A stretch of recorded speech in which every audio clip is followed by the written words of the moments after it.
Okay, morning everybody. It is 1:50 I think this morning. I'm not sleeping well. I slept a couple of hours, but let's see, I slept from 12 to now. Wow. So I guess I've only slept an hour and a half.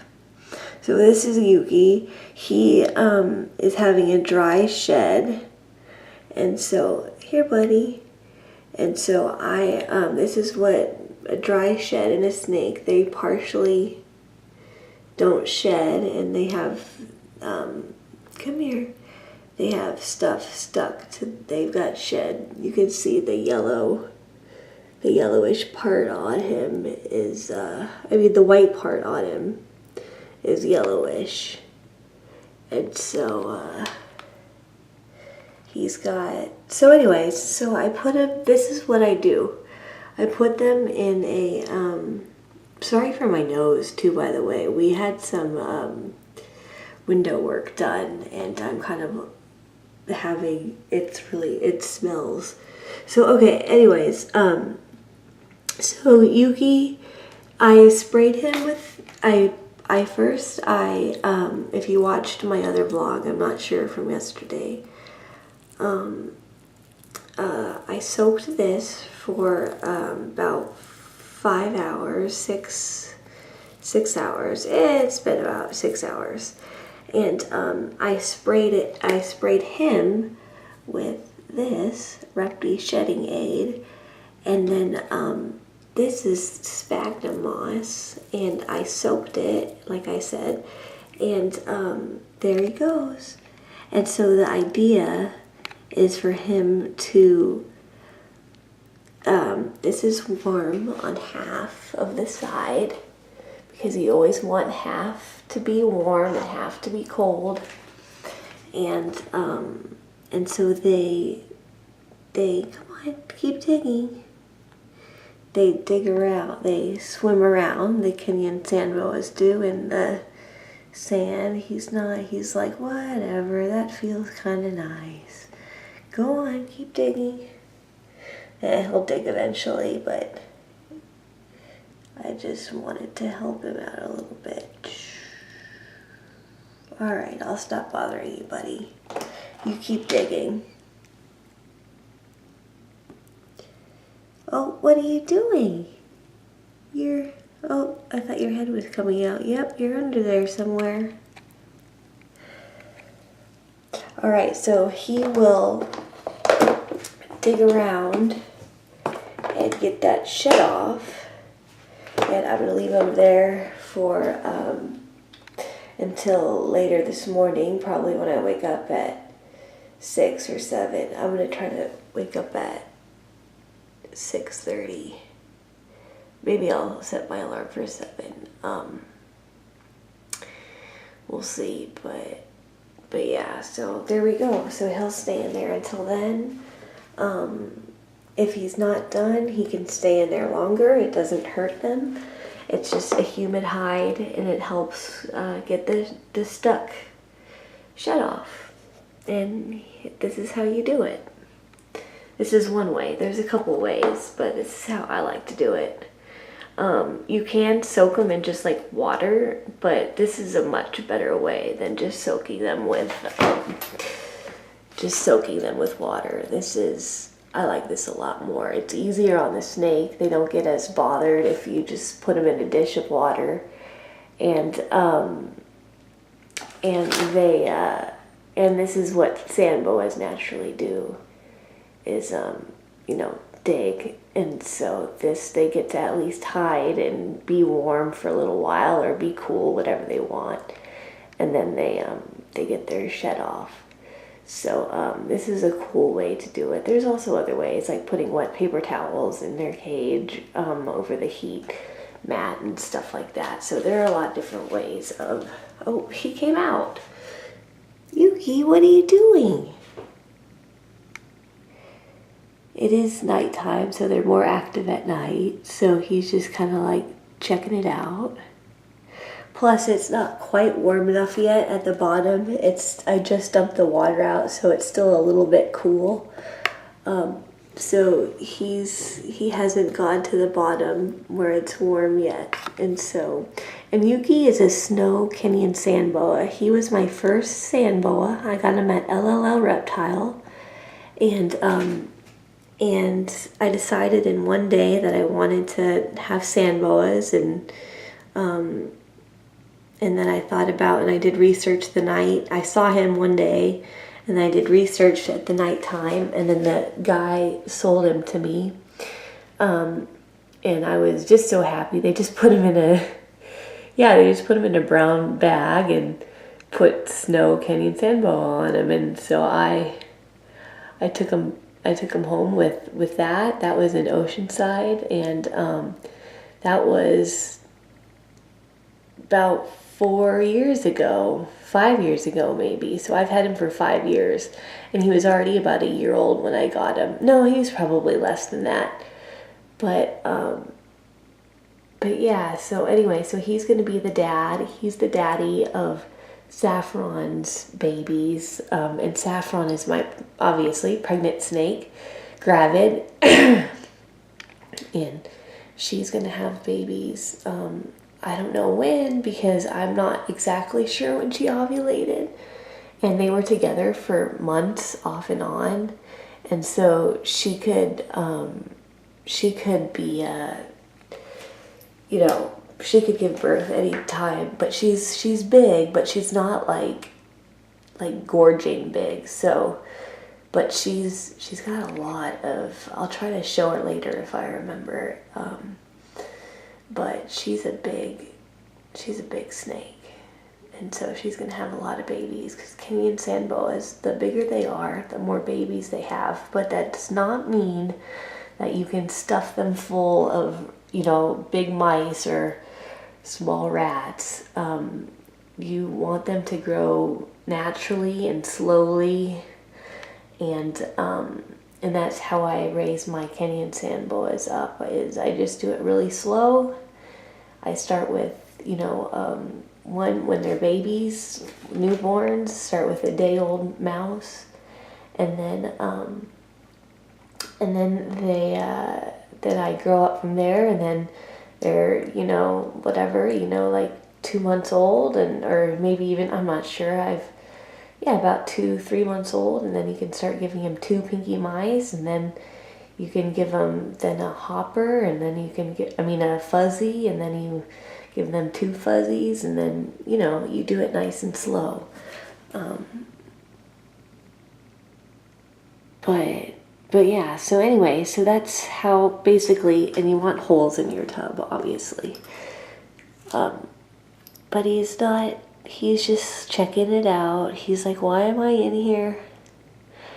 You're gonna feel better, Yuki. And Yuki means snow in Japanese. And I bred him to a snow het female Kenyan sand boa, and she is going to have a mixture of babies of snows, anneries, and normals with him. Oh, sorry, my nose. So, okay.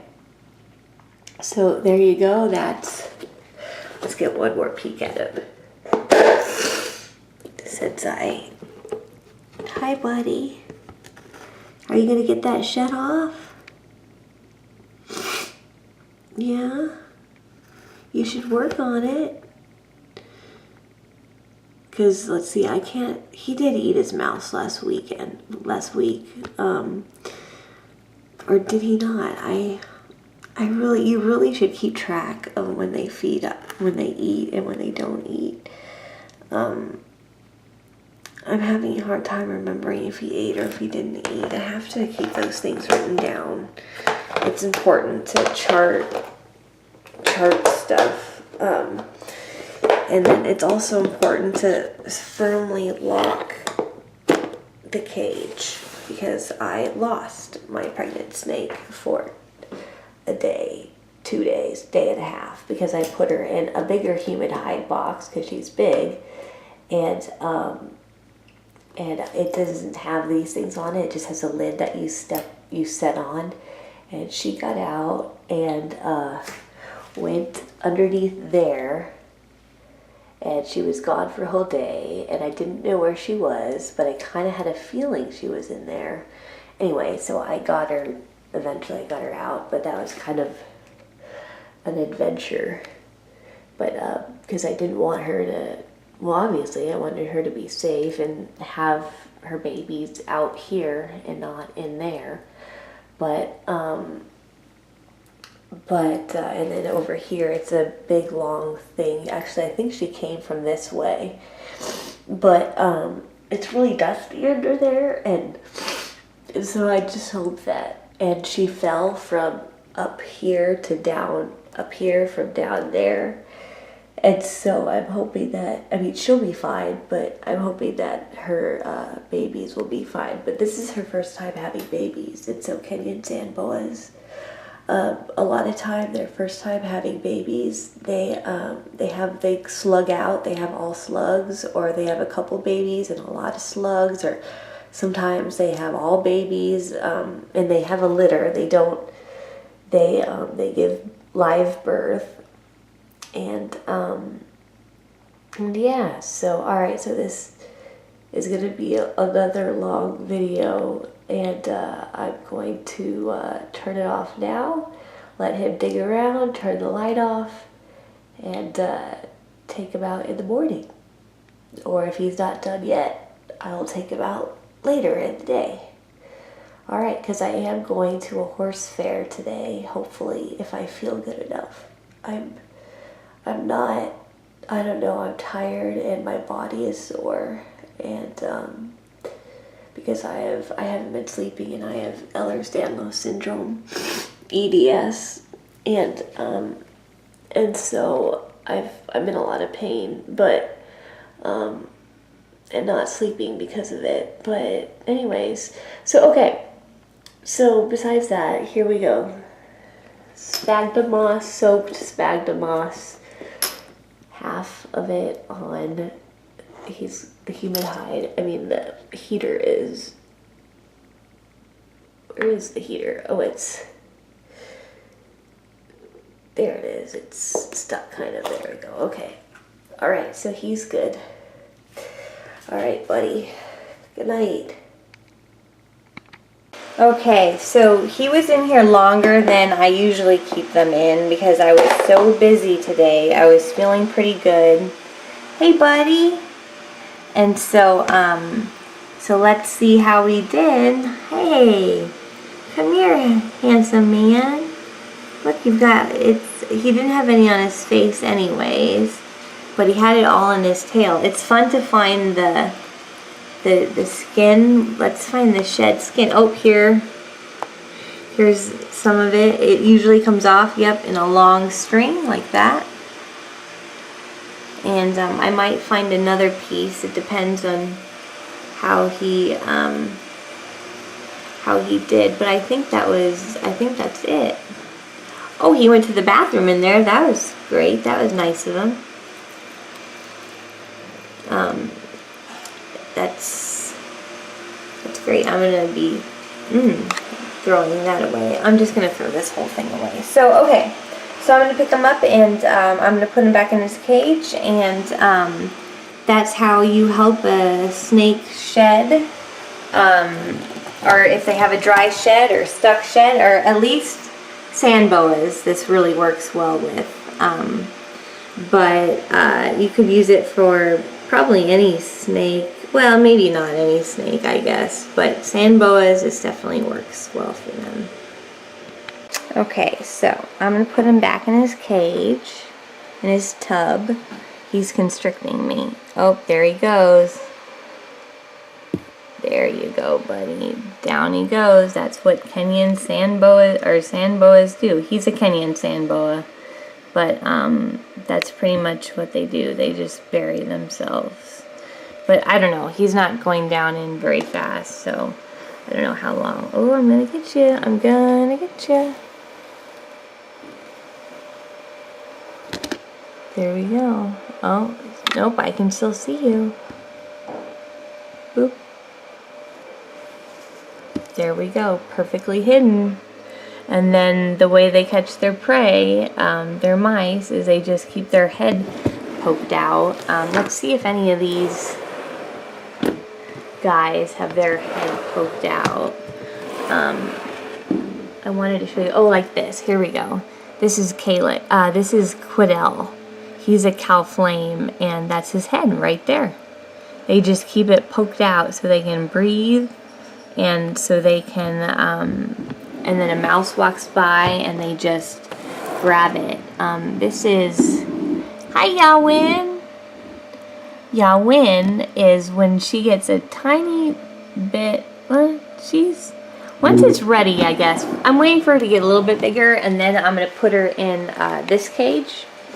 I'm going to take off the background though, because it's not really, that's like jungle themed. This is a desert, I do desert themed things. So like you see, so I have extra desert themed wallpaper background that I got at PetSmart, and it just cleans.